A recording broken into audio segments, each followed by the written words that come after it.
योगेश एक सधे निर्णय के साथ उस औरत की तरफ बढ़ने लगा। उसका मन घबरा रहा था। आगे क्या होगा उसे कुछ नहीं पता था। अब आगे सीधे बढ़ते चले आओ, ये आवाज उस औरत की थी।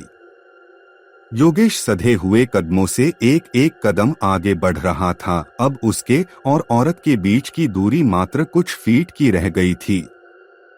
अचानक से एक निर्वस्त्र औरत को देख योगेश के पैर ठिठक गए। आओ, रुक क्यों गए? औरत की आवाज तेज थी। उसकी नजर योगेश की तरफ नहीं थी, फिर भी न जाने योगेश के पदचापों से वो उसकी चलने व रुकने को भांप ले रही थी। योगेश का मन अब संयमित नहीं था, क्योंकि उसके सामने एक पूर्ण नग्न औरत बड़ी बेशर्मी के साथ लेटी हुई थी। उसके जिस्म के नाजुक अंग उसकी बेहयाई को दर्शा रहे थे। वह भी एक जवान लड़का था, न चाहते हुए भी उसका मन उसके हाथों से फिसला जा रहा था। वह उस औरत के पास जा उसकी चारपाई पर बैठ गया। हालांकि अभी भी उस औरत ने उसकी तरफ अपना चेहरा नहीं घुमाया था और साथ ही योगेश की पीठ भी उसकी पीठ से लगी हुई थी, यानी उन दोनों की आंखें आपस में नहीं मिली थीं। योगेश हालांकि चौकन्ना था, फिर भी उस औरत की नग्न पीठ का स्पर्श उसे आनंदित करने लगा था। अचानक से योगेश को अपने कंधे पर एक कोमल से हाथ का स्पर्श महसूस हुआ। शायद वो औरत योगेश की तरफ मुड़ चुकी थी। तभी उसने अपने दूसरे हाथ से भी योगेश को पीछे से अपनी बाहों में भर लिया। अब उसे अपनी पीठ पर नारीसम उभारों का स्पर्श महसूस होने लगा था। उसकी समझ में कुछ भी नहीं आ रहा था, वो क्या करे क्या न करे। एक मूर्तिसम हालत थी उसकी। तभी उसकी नजर दरवाजे पर खड़े उस साए पर पड़ी। उसने अपने दोनों हाथों से अपनी आंखों को ढक रखा था। शायद उस औरत के कथित क्रियाकलापों से वो क्षुब्ध हो रहा था और ये सब देखने में स्वयं को असहाय सा महसूस कर रहा था। लेकिन वो औरत अपनी क्रियाओं में मशगूल थी। धीरे धीरे योगेश की सीमाओं का भी उन्मूलन शुरू होने लगा था, लेकिन उसने बड़ी ही सख्ती से खुद को संभाल रखा था। क्या तुम्हें आज भी याद है वो रात? वो औरत योगेश की पीठ पर चुंबन लेते हुए बोली। योगेश ने अभी तक उस औरत की तरफ मुंह नहीं किया था। योगेश खामोश था। मैंने पूछा, तुम्हें आज भी क्या याद है वो रात? एक बार फिर जोर देकर उस औरत ने पूछा। योगेश बेचारा उस बहकी सी बात का क्या उत्तर देता। कौन सी रात, कौन सा दिन, उसे कुछ भी पता न था।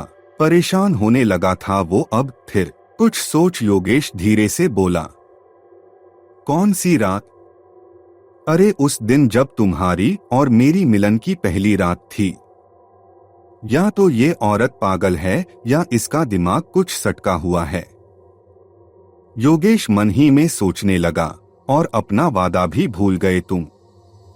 औरत ने एक और परेशान करने वाला जुमला छोड़ दिया। कौन सा वादा, कौन सी रात? मुझे कुछ भी याद नहीं है। योगेश ने परेशान होते हुए कहा। अभी भी उसकी नजर औरत से नहीं टकराई थी, लेकिन औरत की उंगलियों में हरकत शुरू हो चुकी थी जो योगेश को परेशान सा कर रही थी। आंखें बंद किए वो औरत अपने अतीत में खोती चली गई। मैंने तुम्हें पाने के लिए क्या न किया। मैं तुम्हें दिलो जान से चाहती थी। तुम्हारी खातिर मैंने अपने परिवार के बारे में भी ना सोचा, अपनी इज्जत, अपने जीवन के बारे में भी नहीं। अपने परिवार से, अपने ससुराल पक्ष से क्या नहीं छिपाया मैंने। कितनी पूजा, तंत्र मंत्र और कितनी साधनाएं कर डाली मैंने सिर्फ तुम्हें प्राप्त करने के लिए, तुम्हारे प्रेम को पाने के लिए। और तो और, बहते पानी की तरह वो बताती चली जा रही थी। योगेश का मन अब उसकी बातों पर ध्यानाकर्षण करने लगा था। उसे लगने लगा था शायद अब वो स्वयं उस रहस्य की तरफ बढ़ती चली जा रही है। हालांकि उसकी उंगलियों की सीमाएं अंतहीन होती जा रही थीं। ऐसा लग रहा था न जाने कितनों दिनों की प्यास के बाद प्यासे को एक सरोवर मिल गया हो और वो उसमें डुबकी लगाकर ही अपनी तृप्ति चाहता हो। लेकिन योगेश ने खुद पर नियंत्रण किया हुआ था, क्योंकि उसका मकसद खुद की तृप्ति से ज्यादा किसी की अंतहीन मुक्ति था। योगेश ने अंधेरे में तीर छोड़ा। तो क्या वाकई मेरे प्रेम के लिए तुमने वो सब किया? तो तुम्हें सब याद है? योगेश की बात सुनते ही वो औरत खुशी से उछल गई। उसने योगेश को पीछे से और भी कस कर जकड़ लिया, मानो अब उसका रास्ता साफ हो चुका था। अपनी बात पूरी तो करो, तुमने कहा ना और तो और। योगेश ने उसकी बात के बहाव को और बल दिया। और तो और तुम्हारी खातिर ही तो मैंने वो भयावह साधना की थी जिसमें मैंने अपने ही पति की आहुति दे दी थी। औरत ने अपने मन की कुरूपता की झलक खोल कर रखी दी। योगेश को लगने लगा था कि अब शायद रहस्य खुलने वाला है। वह औरत बहते पानी की तरह अपना राज खोलने वाली है। अब आगे, तुम और मैं एक दूसरे को कितना चाहते थे। मेरे माता पिता ने ना चाहते हुए भी मेरी शादी कहीं और तय कर दी थी। तुम और मैं मिले, दोनों ने फैसला किया साथ साथ जीने का, लेकिन हम ऐसा ना कर सके। कुछ समय बाद मेरी शादी हो गई। तुम तड़प रहे थे और तुमसे ज्यादा मैं तड़प रही थी। फिर हम दोनों ने निर्णय लिया कि कोई बात नहीं, शादी हो जाने दो, हम तुम रहेंगे तो एक दूसरे के ही। शादी हो जाने के बाद भी तुम्हारा और मेरा छिपते छुपाते मिलन होता ही रहा। मैं अपने पति को शारीरिक सुख ना दे सकी, क्योंकि मैं मानसिक रूप से इसके लिए तैयार न थी। जब भी वह मेरे पास आता था, मेरी आंखों के सामने तुम आ जाते थे और मुझे ऐसा करने से रोक देते थे। मैं अपने पति की भावनाओं को समझते हुए भी ऐसा नहीं कर पाती थी। तुम्हारा और मेरा प्रेम और ज्यादा परवान चढ़ने लगा था। तुम्हें पाना ही मेरा मकसद हो गया था, इसीलिए मुझे किसी ने तंत्र मंत्र का सहारा लेने के लिए प्रेरित किया। इस तंत्र के सहारे में अपने प्रेम को पा सकती थी, लेकिन वह साधना खून से सनी हुई थी। मतलब?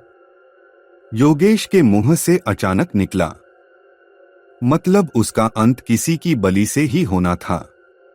मैं असमंजस में थी, मगर तुम्हारे प्रेम ने मुझे वो करने के लिए भी मना लिया। मैंने पूरे भाव के साथ उस तंत्र का सहारा लिया। इसी कोठरी में आकर के मैं उस तंत्र को साधने में लग गई। मैं जल्द से जल्द तुम्हारी होना चाहती थी। मैं कभी कभी कमजोर पड़ती तो तुम्हारा प्रेम मुझे बल दे देता था। तुमने भी कई बार आकर के मेरा साथ दिया। हम लोग इसी जगह पर मिलते थे, एक दूसरे की बाहों में रात गुजारते थे। सुबह होने से पहले ही मैं अपने घर पति के पास पहुंच जाती थी। इस बात का मेरे पति को या मेरे ससुराल पक्ष को बिल्कुल भी भान न था, क्योंकि मैं इसके लिए भी भ्रमजाल तंत्र को ढाल बना लेती थी। बहुत सावधान थी मैं। गांव के कुत्ते तक मेरे आवागम से परिचित हो चुके थे। उन्होंने भी मुझ पर भौंकना छोड़ दिया था। शायद वो भी मेरा साथ देना चाहते थे। और उस दिन जब साधना का आखिरी दिन था, मैंने अपने पति को थोड़ा सा प्रेम दिया, अपनी बातों में उसे उलझाया, उसके बाद उसकी हत्या कर दी। तुम तो जानते हो ना, उसमें तुम भी तो शरीक थे। मैं योगेश हकलाते हुए बोला, तुमने ही तो अपने पति को मारा था। योगेश ने आखिरी वार किया। हाँ, लेकिन सिर्फ तुम्हारी खातिर, तुम्हारे प्रेम की खातिर। वो औरत अब योगेश से पूरी तरह से चिपक चुकी थी। और तुम इतने डरपोक निकले कि समाज और पुलिस के डर से तुम सुबह होते ही वहां से भाग लिए। मैं तुम्हारा इंतजार करती रही। तुम न जाने कितने समय तक नहीं आए। मैं तड़पती रह गई। मैं तुम्हारी बाहों में समाने को बेकरार होती रही, लेकिन तुम पलटकर नहीं आए। गांव में सब कुछ सामान्य सा हो चुका था। समाज के दिमाग में मेरे पति की गुमशुदगी एक रहस्य बन चुकी थी। किसी को किसी पर भी कोई शक ना था। लोग मेरे परलोक सिधार चुके पति को ही ताने दे रहे थे। कि वो अपनी पत्नी को छोड़कर न जाने कहां चला गया। इधर मैं तुम्हारे लिए पागल थी, तुम्हारा इंतजार करती रही। गांव वाले समझते थे कि मैं अपने पति का इंतजार कर रही हूं। लोगों की सहानुभूति थी मेरे लिए, लेकिन मेरी तृष्णा थी सिर्फ तुम्हारे लिए। मैं सिर्फ तुम्हारी मिलन के लिए प्यासी थी। 6 माह बाद तुम वापस आए जरूर, लेकिन मेरे होने के लिए नहीं, शायद अपनी कुछ आवश्यकताओं को पूरा करने के लिए। मैं तुमसे लिपट गई। मैं तुमसे अपनी तड़प साझा करना चाहती थी, तुझ में समाना चाहती थी मैं, लेकिन तुम न समझ सके। मुझे मेरी प्यास के साथ ही तुमने छोड़ दिया। याद है तुमने जो मुझसे वादा किया था? लंबी सी सांस भरते हुए वो औरत बोली। योगेश हिचकोले सा खाने लगा। भूल गए होगे, सभी मर्द एक से होते हैं। तुमने मुझसे आजीवन साथ निभाने का वादा किया था, लेकिन कुछ समय के बाद तुमने उस वक्त की अपनी मजबूरी मुझसे साझा की और एक औरत के कोमल से मन को वादे का झूठा सा चोला पहना। तुम एक बार फिर मुझसे दूर चले गए। और कहते हुए वो औरत रोने लगी। अब उसकी पकड़ कुछ ढीली सी पड़ चुकी थी। फिर कभी नहीं आए। हालांकि मुझे ये भी पता चल चुका था कि शहर में तुम्हारा किसी औरत से संबंध बन चुका था और शायद शादी भी। लेकिन फिर भी मैं आज तक तुम्हारे इंतजार में यहीं बैठी रही। मुझे तुम्हारे वादे पर विश्वास था। मुझे खुद से ज्यादा तुम्हारी बात का यकीन था कि तुम वापस आओगे, जरूर आओगे। कहते हुए वो औरत और जोर जोर से रुदन करने लगी। वो पुनः बोली, देखो देखो, आज भी ये तुम्हारी प्रेमिका कितनी प्यासी है, कितनी। कहते हुए वो अचानक से चारपाई से उठ योगेश के सामने खड़ी हो गई। हे भगवान! योगेश के मुंह से यकायक निकल पड़ा। सामने एक भयानक चेहरा था। खुले हुए बाल, खून से सनी लाल आंखें, आंखों के नीचे काले गहरे से गड्ढे, प्रतिशोध की मुद्रा में आक्रामक नाखून। मानो वो योगेश से किसी बात पर नाराज थी और अपना प्रतिशोध लेना चाह रही थी। उसकी गर्जना योगेश के कानों में पड़ी। मैंने तेरे लिए अपने पति का कत्ल कर दिया, सिर्फ तुझे पाने के लिए, और तू मेरे शरीर से खेलकर किसी और का हो गया। क्या तू ये नहीं समझता था कि जो अपने पति का कत्ल कर सकती है वह तुझे छोड़ देगी? मैं शहर में तेरे आसपास भी रही, मौके की तलाश में तुझे कत्ल करने के, लेकिन मुझे मौका ना मिला। मेरी प्रतिशोध की ज्वाला और बढ़ती गई। मैं अपने हाथों से तेरा गला घोंटना चाहती थी। मैं अपने हाथों से तेरी आंखें निकाल लेना चाहती थी, लेकिन ना कर सकी। और उस दिन जब मुझे पता चला कि तू एक एक्सीडेंट में मारा गया, मेरी बेचैनी और बढ़ गई, मेरा प्रतिशोध और बढ़ता गया। मैं इस प्रतिशोध की अग्नि में जलते जलते बीमार पड़ गई और मैं भी मर गई।